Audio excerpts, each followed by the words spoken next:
Ito na yun. Ang tagal ko inantay to. Excited ako, di ko pa nakita. Holy shit! He's gonna show me a watch daw that's very rare. Dami ko natututunan talaga ngayon ha. Gusto ko mag-aral ulit. Boss, question lang. You gonna flip that or are you gonna keep it? Good question. Today is a little different, guys. So we have si Brother Vargas called me. Andito tayo sa Green Hills Mall ngayon. Kasi he wants to meet with me. He's gonna show me a watch daw that's very rare. So pag nagustuhan ko raw, bilhin ko. Tingnan natin. Mga exciting to. Ayun! Oh, how are you? Kamusta? Bossing, thank you. Grabe na, babaliw ako sa iyo ha. Bakit? Laki na pinagbago mo. Last deal natin, 2023, di ba? Oo, tagal na. Anong mapaglilingkod ko sa'yo para today? Nakita ko sa iyo watch, yung 16660, Sid Weller. 666. So is it complete? Yes, So these are the... The service papers. Parang medyo bago to eh. Honestly, brother, I have no idea with that. But when I bought it, ganyan na talaga siya. Where did you get it? From another dealer. Garden. Dito sa Pilipinas. Yeah. So usually what other dealers do, you know, they try to include as much inclusions. Ang tawag nila doon, replacement lang. I think this one is a little older. Yeah, kasi it's a 16660 eh. So 80s pa yan pare.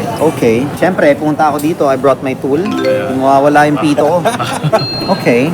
So this is nice. Okay, so the 666. Okay, so it has a Rolex Service Center receipt and your time verification. Okay. So this one, sa mga hindi nakakalam, this is actually the one stick doon sa likod ng watch. Usually sa case back ng watch, dinidikit to. Some people remove it, place it here. So it's an 88. So it was sold later actually. Kasi ang production nito nasa 80 up to 84 lang alam. Movement caliber dapat 30-35 to. Okay, 30-35 tama. Looks good. Let's check pa. Ooh. Medyo yung serial. Yeah. Match tayo. Match. Match. Alam ko bakit sabi ko sayang? Akala ko nawala. Napanood ko yung kay Bukom eh. Oh. Alright, so basically, to educate all you guys, this is useless. But if it had the serial, If it had the cereal, we were onto something. I didn't know. I just all good. Alright. pag may ganito, mas may value. So for those who doesn't know, this 666 actually, why it's made so much impact on the history of Rolex kasi it's the first sports watch ni Rolex na naglabas sila na solid end link na. So for us to check, I brought my tools with me. Dami ko natutunan talaga ngayon ha. Gusto ko mag-aral ulit. Rock-and-roll ka. University of So first ever solid end links ni Rolex is this one, and it's the first ever na Rolex sports watch na sapphire crystal. So let's check the serial number lang. Let's make sure na tugma. Talagang alam niya yung ginagawa niya. Kaya nakakabilib eh. Alam mo rin to eh. Nyari ka pa eh. Nuto mo ako ha. Nuto mo ako pare ha. Let's take a look. Let's make sure hindi re-engrave. The only thing that I didn't like about this is yung polish niya. Medyo bumilog pare. As you can see dito, medyo bilog na siya. I might have to repolish this to get it in the right angle lang and shape. Pero this is nice. Another thing that we have to look at is yung clasp. So if yung 84 yon, dapat nasa HIJ dapat ang clasp code nito. So to make it period correct na, ito talaga yung para doon. Now let's go and look. Yeah, it's I3. So I3 meaning either third month or third quarter yun. So I3 meaning... Galing ka talaga. So ibig sabihin, period correction. For the bezel naman, may gasgas lang. Sino nakagasgas nito? Hindi ko alam. Pero I love the patina. Ganda di ba? Ang ganda patina. How much are you trying to sell now? 550.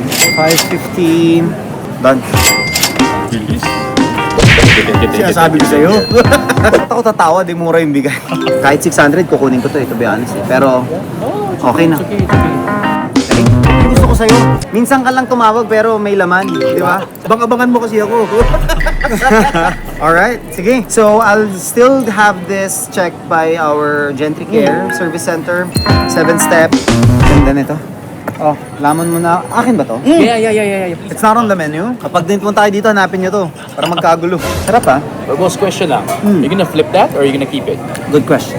I might keep it for now. For now. Yeah. But it wouldn't take much of your time. So, I'll go with this now. Your team. This is another business of ours. Uy. Ano to? Kamote chips. Ah! Nandun siya. Cuisine.